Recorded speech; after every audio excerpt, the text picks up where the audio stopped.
इस वीडियो में आपको बताऊंगा कि स्किज़ोफ्रेनिया हो जाने का ओसीडी या स्किज़ोफ्रेनिया होने का डर कैसे आता है, किस तरह के लक्षण होते हैं और उसका इलाज कैसे किया जाता है। सुनकर थोड़ा अजीब लग सकता है कई लोगों को, पर जिन लोगों को ये ओसीडी है उनको शायद उतना हैरानी नहीं होगी कि ऐसा भी एक ओसीडी होता है जहां पेशेंट को लग सकता है, उसको ऐसी ऑब्सेशंस होती हैं कि जैसे उसको स्किज़ोफ्रेनिया हुआ है और वो अपने अंदर स्किज़ोफ्रेनिया के सिम्टम्स को नोटिस भी करता है और वो इंटरनेट पर जाकर इसके बारे में काफ़ी सर्च भी करता है। आपको इस वीडियो में आगे बताऊंगा कि किस तरह से इस तरह के जो ओसीडी पेशेंट्स होते हैं उनमें ये स्किज़ोफ्रेनिया के होने की ऑब्सेशंस काम करती हैं और कैसे वो कंपल्जन्स डेवलप करते हैं। कुछ कॉमन सिम्टम्स, कुछ कॉमन बिहेवियर्स बताऊंगा। तो जो ओसीडी होता है उसमें पेशेंट को कुछ ऐसे अनवांटेड थॉट्स, आइडियाज़ या कुछ ऐसे फीलिंग्स और इम्पल्सिव एक्सपीरियंस होते हैं जिन्हें पेशेंट हटाने की कोशिश करता है पर वो उसके मन से जाते नहीं। कोई ऐसा थॉट उसके मन में अटक जाता है, बार बार आता है, जिससे कि वो एंग्जाइटी एक्सपीरियंस करता है और फिर उस एंग्जाइटी को कम करने के लिए वो कई तरह के कंपल्सिव बिहेवियर्स डेवलप करता है, जिसमें कि थोड़ी देर के लिए उसको एंग्जाइटी से रिलीफ मिल जाता है, पर दिमाग को एक तरह का मैसेज मिल जाता है इस तरह कि ये जो एंग्जाइटी है इसको हटाने का सबसे बेस्ट तरीका है कंपल्जन कर लो। तो दिमाग बार बार ऑब्सेशन लाता रहता है, डर पैदा करता है और ये जो कंपल्जन है ये थोड़ी देर के लिए डर मिटाती रहती है। पर ये जो कंपल्जन है ये सही तरीका नहीं होता उस एंग्जाइटी को दूर भगाने का। तो पेशेंट का दिमाग गलत चीज़ लर्न कर लेता है, इर्रेशनल तरीके से लर्न कर लेता है और ऐसे में बार बार रिपीटिशन होती है और पेशेंट एक लूप में फंस जाता है जिसमें एंग्जाइटी भी होती रहती है, ऑब्सेशन भी आती है, कंपल्जन भी आता है, फिर उसके बाद और ज़्यादा ऑब्सेशन आती है, ऐसे ही एक साइकिल चलता रहता है। तो ये जो स्किज़ोफ्रेनिया को लेकर जो पेशेंट्स में ऑब्सेशंस होती हैं ये कैसे काम करती हैं? 5 तरीके से पेशेंट्स में ये ऑब्सेशंस नोटिस में आती हैं जो कि स्किज़ोफ्रेनिया हो जाने की या स्किज़ोफ्रेनिया के सिम्पटम्स होने की थीम के इर्द-गिर्द घूमती हैं। पहला होता है जिसमें पेशेंट को स्किज़ोफ्रेनिया होने की इंट्रूजन्स आती हैं। पेशेंट के मन में कांस्टेंट एक डर बना रहता है कि उसको स्किज़ोफ्रेनिया है या उसको स्किज़ोफ्रेनिया हो जाएगा। पेशेंट को डाउट रहता है कि कहीं उसे स्किज़ोफ्रेनिया तो नहीं। ऐसे में वो अक्सर नोटिस करता है कि क्या उसको आवाज़ें आ रही हैं, क्योंकि स्किज़ोफ्रेनिया के सिम्पटम्स में पेशेंट्स ऑडिटरी हेलुसिनेशन एक्सपीरियंस करते हैं, डिल्यूजन्स होती हैं और कई तरह के उनके डिसऑर्गेनाइज्ड से, एबनॉर्मल से बिहेवियर और थॉट पैटर्न होते हैं। तो स्किज़ोफ्रेनिया के जो सिम्पटम्स होते हैं पेशेंट उनको अपने अंदर नोटिस करने लगता है। तो या तो उसके मन में डर होता है कि मुझे स्किज़ोफ्रेनिया हो जाएगा, हो सकता है, या उसे लगता है कि नहीं मुझे स्किज़ोफ्रेनिया है। बहुत से पेशेंट्स जो स्किज़ोफ्रेनिया को नहीं समझते, जिन्हें होता ओसीडी है, वो कई महीनों से कई सालों तक एक तरह का वहम पाले रखते हैं कि उनको एक्चुअल में स्किज़ोफ्रेनिया ही हो चुका है और वो डॉक्टर को भी नहीं दिखाते, कभी किसी साइकोलॉजिस्ट को या किसी साइकियाट्रिस्ट को उन्होंने कंसल्ट नहीं किया होता और बस इधर-उधर से इंटरनेट पर पढ़कर ऐसा एक वहम बना लेते हैं मन में, एक ऑब्सेशन बन जाता है कि उनको स्किज़ोफ्रेनिया है और वो माने रहते हैं कि उन्हें स्किज़ोफ्रेनिया है और वो स्किज़ोफ्रेनिया का ही इलाज भी सर्च करते रहते हैं। वो यूट्यूब पर वीडियोज़ भी स्किज़ोफ्रेनिया की देखते हैं। तो इस हद तक उनके अंदर एक यकीन बैठ सकता है कि उनको स्किज़ोफ्रेनिया है या उसके सिम्पटम्स हैं। फिर दूसरा इसके अंदर पहलू आता है hyper awareness of normal experiences. Patient के मन में कोई बड़े ही अनयूजुअल से थॉट आए, उसने डे ड्रीमिंग की, किसी तरह का उसको रात को सपना आ गया, या कोई बड़ा ही अनयूजुअल सा थॉट आ गया जो कि किसी भी इंसान को आ सकता है, या कोई भी बड़ा ऑड सा सेंसरी एक्सपीरियंस हुआ, तो पेशेंट ऐसा मानता है कि ये साइकोसिस का सिम्टम हो सकता है। तो पेशेंट के बॉडी माइंड में होने वाले नॉर्मल से डे टू डे एक्सपीरियंसेस को वो इतना ज़्यादा ध्यान देने लगता है कि वो उसको एक स्किज़ोफ्रेनिया का लक्षण दिखने लगते हैं, क्योंकि वो स्किज़ोफ्रेनिया हो जाने की थीम से इतना ज़्यादा ऑक्यूपाइड है कि उसे लगता है कि उसके जो नॉर्मल डेली एक्सपीरियंसेस हैं वो भी स्किज़ोफ्रेनिया के ही सिम्टम्स हैं। फिर तीसरा फियर आता है, fear of losing control. Patient को लगता है मेरा दिमाग बहुत ज़्यादा सोचने लग जाएगा, मेरा कंट्रोल खो देगा, मैं बिल्कुल पागल हो जाऊंगा, मेरे अंदर बिल्कुल सेंस नहीं रहेगी, क्या रियलिटी है क्या रियलिटी नहीं है, मैं सड़कों पर आ जाऊंगा, मेरे को कुछ होश नहीं रहेगा कि दिन रात क्या है, लोगों की पहचान करना मैं भूल जाऊंगा, लोगों को समझ नहीं पाऊंगा, मेरा दिमाग कुछ भी समझने लायक नहीं बचेगा। न जाने कितने सारे वर्स्ट केस सिनेरियो पेशेंट सोच लेता है और ये सोच सोच के डरता है। उसे लगता है कि मेरा दिमाग कंट्रोल खो देगा। फिर पेशेंट के मन में बहुत सारे डाउट होते हैं, अनसर्टेनिटीज़ होती हैं। पेशेंट इंटरनेट पर सर्च कर लेगा स्किज़ोफ्रेनिया के सिम्टम्स को, स्किज़ोफ्रेनिया की वेबसाइट्स पे चला जाएगा, फिर वहाँ जाके वो सब पढ़ेगा और उसे लगेगा शायद ये मेरे को भी होता है, शायद मेरे साथ भी ऐसा कुछ हो रहा है, या शायद पिछले साल या पिछले महीने मुझे ऐसा हुआ था, मे बी मेरे अंदर एक अंडरलाइन स्किज़ोफ्रेनिया डेवलप हो रहा हो। हमेशा खुद को क्वेश्चन करता रहेगा, अपने नॉर्मल होने को भी क्वेश्चन करेगा। उसे लगेगा कि शायद मैं नॉर्मल नहीं हूं, मैं पागल हो चुका हूं, अब मुझे मेंटल हॉस्पिटल में शायद एडमिट कर दिया जाएगा। उसके मन में ऐसे फियर्स आ सकते हैं। फिर पेशेंट कुछ सिम्टम्स पर फिक्सेशन डेवलप करता है। जैसे कोई एक थॉट जो पेशेंट को बार बार आता है, पेशेंट उसे डिल्यूजन का नाम देने लगता है। जैसा मैंने थोड़ी देर पहले बताया कि पेशेंट किसी एक सिम्टम को पकड़ के कई महीनों से कई सालों तक ऑब्सेस्ड कर सकता है। उसको लग सकता है कि मैं अपनी फीलिंग्स को नोटिस करता हूं तो कई बार मुझे दूसरों के लिए कोई फीलिंग महसूस नहीं होती। और मैंने पढ़ा है कि स्किज़ोफ्रेनिया के अंदर एक नेगेटिव सिम्टम होता है जिसमें पेशेंट के अंदर अपैथी आ जाती है, वो कुछ समझता नहीं, दूसरों की फीलिंग से रिलेट नहीं कर पाता। तो पेशेंट को लगता है कि मेरे अंदर तो ये सिम्टम कई महीनों सालों से बैठा है, मैं शायद बचपन से ही ऐसा हूँ, शायद मेरा तो चाइल्डहुड में ही स्किज़ोफ्रेनिया हो गया था। तो पेशेंट को ये आइडिया इतना दिमाग में फिक्सेट कर सकता है कि पेशेंट अपने को एक स्किज़ोफ्रेनिया का पेशेंट मानकर जीने लग सकता है। अब बात करेंगे कंपल्जन्स की, कि इस तरह के जब ऑब्सेशंस पेशेंट में आते हैं तो वो किस तरह के कंपल्जन डेवलप करता है। 6 तरह के कंपल्जन्स पेशेंट्स रिपोर्ट कर सकते हैं। एक होता है मेंटल चेकिंग, बस बार बार अपने थॉट्स को चेक करना, अपने सेंसेस को चेक करना कि कहीं मैंने कोई आवाज़ तो नहीं सुनी, कहीं ये हेलुसिनेशन तो नहीं थी। तो बार बार वो चेक करके एश्योरेंस लेता है कि वो ठीक ठाक काम कर रहा है, उसका माइंड ब्रेन ठीक से चल रहा है, या उसे कुछ अनयूजुअल एक्सपीरियंस तो नहीं हो रहे। फिर इसी से जुड़ा होता है दूसरा रीअश्योरेंस सीकिंग, दूसरों से पूछ सकता है कि आपको क्या ये आवाज़ आई, क्या आपको ये स्मेल आ रही है, क्या आपको अपने शरीर पे कुछ ऐसा चलता हुआ महसूस हो रहा है। फैमिली मेंबर से पूछेगा क्या उन्हें कोई अनयूजुअल सी चीज़ दिख रही है जो पेशेंट नोटिस करता है। तो पेशेंट दूसरों से बार बार कंफर्म करता है। पेशेंट की एश्योरेंस सीकिंग इंटरनेट के माध्यम से भी हो सकती है, डॉक्टरों के माध्यम से हो सकती है। डॉक्टरों को जाके कंसल्ट कर लेंगे कि क्या मेरे जो अजीब से जो सेंसरी एक्सपीरियंस हो रहे हैं, क्या ये हेलुसिनेशंस के एक्सपीरियंस हैं। फिर तीसरा इसके अंदर कंपल्शन आता है सेल्फ मॉनिटरिंग। बहुत ज़्यादा पेशेंट खुद को मॉनिटर करता है यह देखने के लिए कि कब उसमें कौन सा कोई एबनॉर्मल सेंसेशन, थॉट या फीलिंग उठी। वो अपने थॉट्स को और अपने मेंटल कंडीशन को नॉर्मल और एबनॉर्मल में डिफ्रेंशिएट करके देखने की बार बार कोशिश करता है। पहला पॉइंट में मैंने बताया था कि वो अपने सिम्टम्स नोटिस कर रहा है। यहां पर पेशेंट के बारे में क्या बताया जा रहा है कि वो अपने को नॉर्मल और एबनॉर्मल की कंडीशन में बार बार एसेस करने की कोशिश करता है। वो ये देखने की कोशिश करता है कि क्या वो अभी वैसे ही ठीक ठाक काम कर रहा है जैसे पहले करता था, या उसके अंदर कोई बड़ा चेंज आ गया है। क्या उसे रियलिटी की सेंस है या रियलिटी की सेंस खो गई है। इस तरह की चीज़ें पेशेंट चेक करने के लिए बार बार खुद को मॉनिटर करता है। फिर एक सिम्टम आता है कंपल्जन का अवॉइडेंस। पेशेंट के मन में अगर बहुत ज़्यादा डर होगा कि उसे स्किज़ोफ्रेनिया ना हो जाए या उसे स्किज़ोफ्रेनिया है, तो वो दूसरों के साथ मेंटल इलनेस की डिस्कशन करने से बचेगा। उसे लगेगा कि कोई भी स्किज़ोफ्रेनिया का वर्ड ना बोल दे, कहीं उसको इंटरनेट पर स्किज़ोफ्रेनिया का कोई मेंशन हुआ दिख ना जाए। कोई अगर यूट्यूब पर वीडियो देखेगा तो मन में हमेशा डर रहेगा कि कहीं मुझे स्किज़ोफ्रेनिया के बारे में कोई वीडियो ना दिख जाए। तो ऐसी चीज़ों से वो बचने की कोशिश करेगा। कुछ हद तक तो ठीक है, अच्छी बात है कि वो बहुत ज़्यादा हेल्थ की इन्फॉर्मेशन ना ले, पर ऐसे में कई बार उसका जो अवॉइडेंस है वो इतना बढ़ जाता है कि वो नॉर्मल सी अपनी डे टू डे जो इंटरनेट के और जो आसपास की दुनिया के जो बिहेवियर्स हैं उनसे भी बचने की कोशिश करता है। डॉक्टर से भी जब ओसीडी के बारे में डिस्कशन करेगा, अगर उसको ओसीडी है, उसे पता है, वो थेरेपी ले रहा है या डॉक्टर को कंसल्ट करता है या इंटरनेट पर जाके दूसरे लोगों से बात करता है ओसीडी के बारे में, तो वो नहीं चाहेगा कि कहीं से भी कोई स्किज़ोफ्रेनिया का कोई पॉसिबिलिटी बता दे या कोई इस तरह का एग्जाम्पल भी दे दे या इस तरह के कोई सिम्टम की डिस्कशन कर दे। जैसे मैंने यहाँ पर ये वीडियो बनाई, मैंने इस तरीके की कोई डिस्कशन की, अगर किसी पेशेंट से बात करते करते अगर मैं जस्ट उसे कोई एग्जाम्पल भी देना चाहूँगा तो भी पेशेंट बहुत डर जाएगा कि अगर ये चीज़ें सुन ली तो कहीं वो सच में अपने को स्किज़ोफ्रेनिक पेशेंट ना मान ले। इनफैक्ट बड़ी इंटरेस्टिंग चीज़ हुई कुछ टाइम पहले, एक पेशेंट ने मुझे कॉल करके स्पेशली बोला कि आपकी ये वीडियो देखी मैंने स्किज़ोफ्रेनिया की, वो मेरे को तो पहले ही डर है स्किज़ोफ्रेनिया हो जाने का, आप ये वीडियोस क्यों बनाते हो, वीडियोस बनानी बंद कर दो, क्योंकि आपने जो स्किज़ोफ्रेनिया को लेकर वीडियो बनाई है उसको देखकर तो मेरा ये जो फियर है ये और भी ज़्यादा बढ़ गया।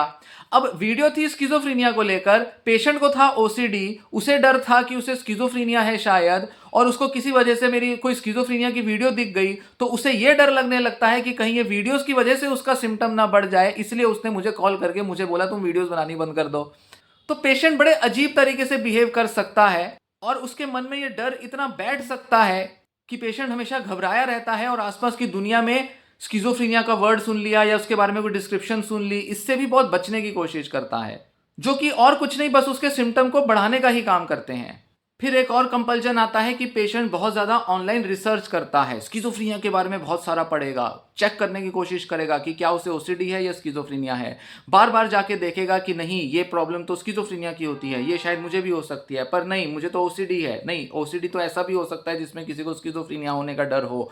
तो वो जानता भी है, समझता भी है कि ये उसका ओसीडी हो सकता है, पर फिर भी वो जा जाकर स्किज़ोफ्रेनिया के बारे में पढ़ेगा, जानेगा, कोई ना कोई वीडियोस देखेगा, रिसर्च आर्टिकल तक पढ़ सकता है, किताब तक पढ़ सकता है, जस्ट ये चेक करने के लिए कि ये जो सारे सिम्टम्स जो स्किज़ोफ्रेनिया के दिए हुए हैं, ये कहीं मुझ में भी तो नहीं स्किज़ोफ्रेनिया है मुझे, या ओसीडी है, एंग्जाइटी है, या सच में मैं साइकोटिक हो गया हूं। इस डर से, इस फियर से जूझते हुए वो अपने को इतना ज्यादा एजुकेट करने की कोशिश करता है कि लगता है वो एजुकेट कर रहा है, पर एक्चुअल में वो अपने डर को ही बढ़ा रहा होता है।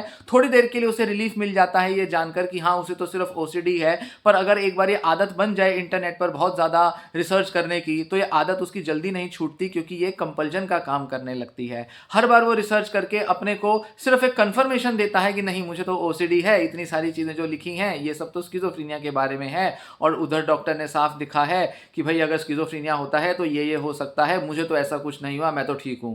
हर बार डाउट आएगा, हर बार कुछ पढ़ेगा, और हर बार कुछ पढ़ के फिर से रिलीफ लेगा, तो ये साइकिल उसका ऐसे ही चलता रहता है। फिर पेशेंट जो है वो काफी सारे मेंटल रिचुअल्स फॉलो कर सकता है। मेंटल रिचुअल्स में पेशेंट क्या करता है कि अपने मन में कई सारी स्टेटमेंट्स या कई सारे थॉट्स को रिपीट करता है, कुछ काउंटिंग कर सकता है, या किसी तरह से कुछ आइडियाज़ को रिपीट करता है, बार बार सोचता है, ताकि वो अपने को ये सेंस दिला सके कि वो रियलिटी में है, रियलिटी से उसका कांटेक्ट बना हुआ है, और वो पूरी तरह से इनसेन नहीं है, मतलब रियलिटी से कांटेक्ट उसने नहीं छोड़ा।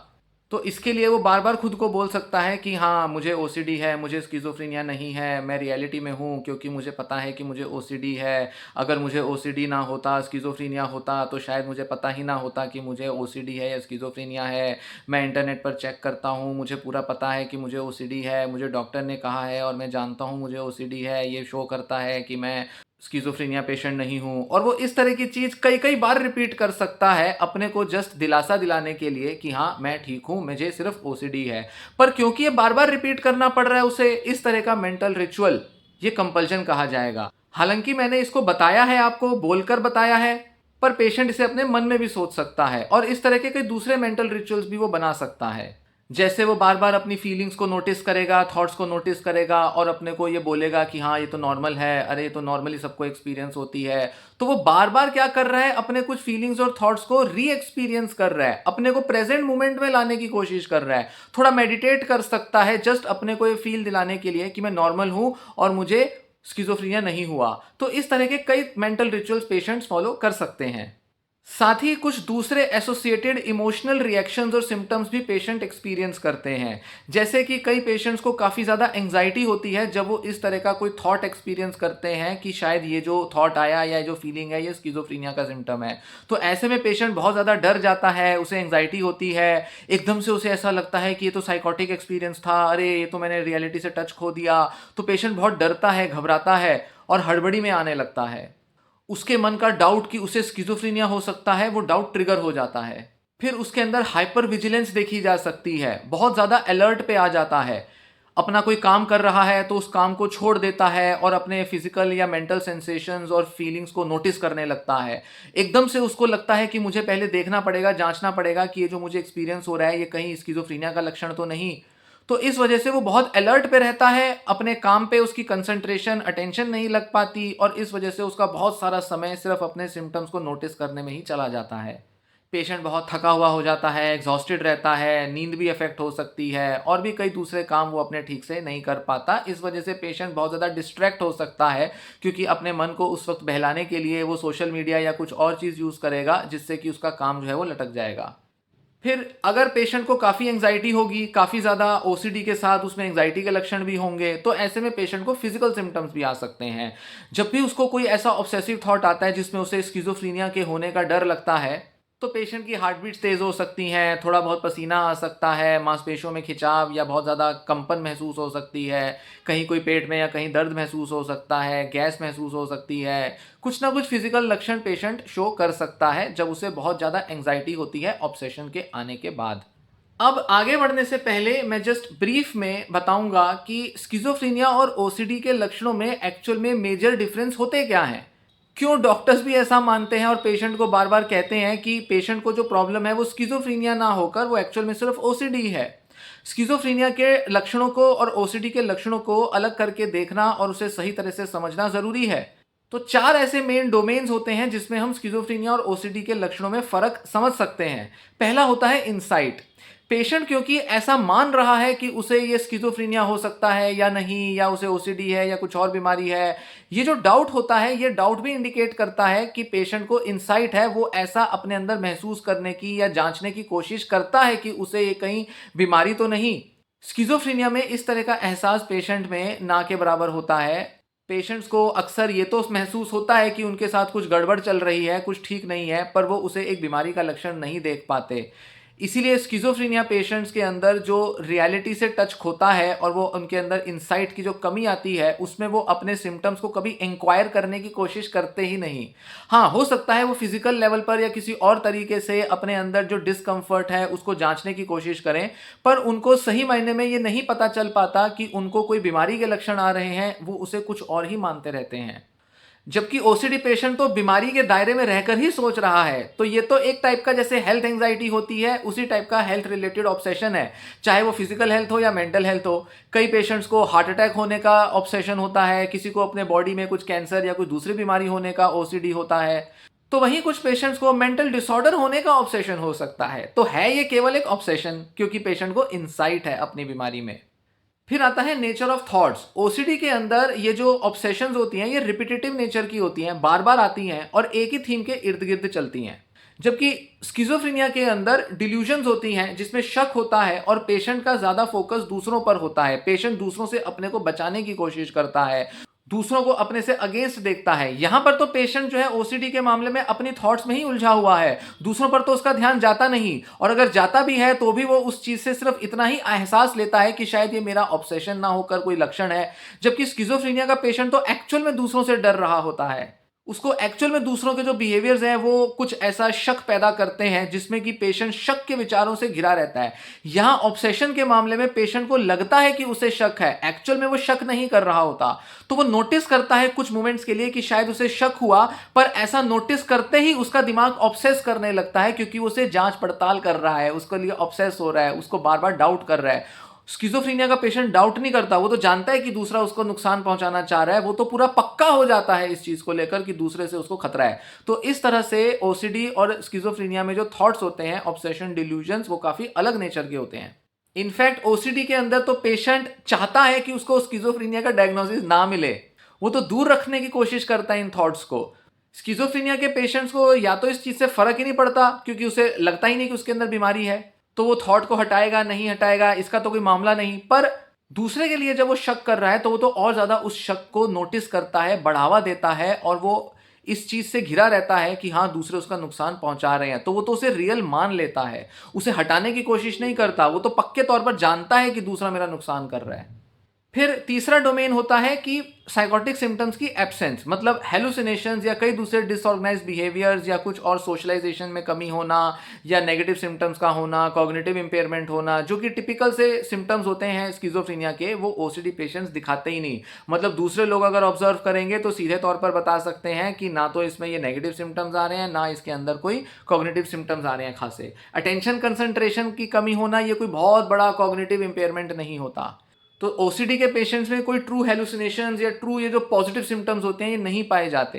पेशेंट्स को एक्चुअल में कोई आवाज़ें नहीं आ रही होती, पेशेंट जानबूझ के नोटिस करता है कि जो आवाज़ उसने सुनी क्या वो एक्चुअल में थी या नहीं थी, वो तो डाउट से घिरा रहता है। ओसीडी पेशेंट का दिमाग डाउट कर रहा है, एक्चुअल में आवाज़ें नहीं सुन रहा।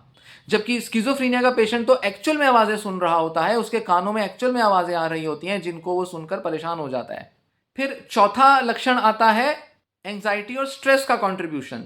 ओसीडी के लक्षण अक्सर तब बढ़ जाते हैं जब पेशेंट के मन में किसी तरह की डाउट या एंग्जाइटी आती है, उसके बिना पेशेंट काफी नॉर्मल दिखाई पड़ेगा। स्किज़ोफ्रेनिया के मामले में ऐसा नहीं होता। स्किज़ोफ्रेनिया का पेशेंट अक्सर डरा रहता है, भले ही उसके अंदर जो थॉट्स को लेकर प्रीऑक्यूपेशन है वो कम ज्यादा हो सकती है, पर स्किज़ोफ्रेनिया का पेशेंट अगर किसी ग्रुप में होगा, मान लीजिए वो कहीं ऑफिस में या कॉलेज में कहीं काम करता है या पढ़ने के लिए जाता है, तो वो हर बंदे को नोटिस करके उसके लिए अपने अंदर शक भरेगा, उसको हर इंसान से बहुत ही डर महसूस हो रहा होगा। जबकि ओसीडी का पेशेंट तो तभी परेशान होगा जब उसके मन में कोई थॉट आएगी, तो जब थॉट आएगी, ट्रिगर आएगा, तभी वो उस चीज़ को लेकर परेशान होगा। जबकि स्किज़ोफ्रेनिया का पेशेंट बिना किसी ट्रिगर के भी डरा रहेगा, सामने वाले ने कुछ बिहेव किया ही नहीं गलत तरीके से, फिर भी पेशेंट के मन में डर बन जाएगा। स्किज़ोफ्रेनिया का पेशेंट अगर अकेला भी होगा तो भी उसके मन में काफी सारी आवाजें आ सकती हैं, उसको बहुत ज्यादा डिस्ट्रेस होगा। पर ओसीडी का पेशेंट जरूरी नहीं कि अकेलेपन में सिर्फ सिम्टम्स एक्सपीरियंस कर रहा हो सकता है वो किसी काम में इंगेज है तो उस टाइम उसको बिल्कुल एक्सपीरियंस ही नहीं होंगी ये थॉट्स। तो इस तरह से जब एंजाइटी आती है या जब ट्रिगर्स आते हैं तब अक्सर ओसीडी के सिम्टम्स बढ़ जाते हैं, जबकि स्किज़ोफ्रेनिया का पेशेंट किसी भी सिचुएशन में डिल्यूजनल या थोड़ा डरा हुआ, थोड़ा दूर भागने वाला दिखाई पड़ सकता है। इस वीडियो के सेकंड पार्ट में मैं आपसे थेरेपी की टेक्निक्स डिस्कस करूंगा कि किस तरह से इस तरह के ओसीडी को दूर भगाया जा सकता है, क्योंकि ये वीडियो लंबी हो जाएगी, इसमें सिर्फ सिम्टम्स डिस्कस किए। नेक्स्ट वीडियो में आपसे इसके थेरेपी के पूरे प्रोसेस को चर्चा करूंगा। तो अभी के लिए ये वीडियो यहीं समाप्त होती है। धन्यवाद।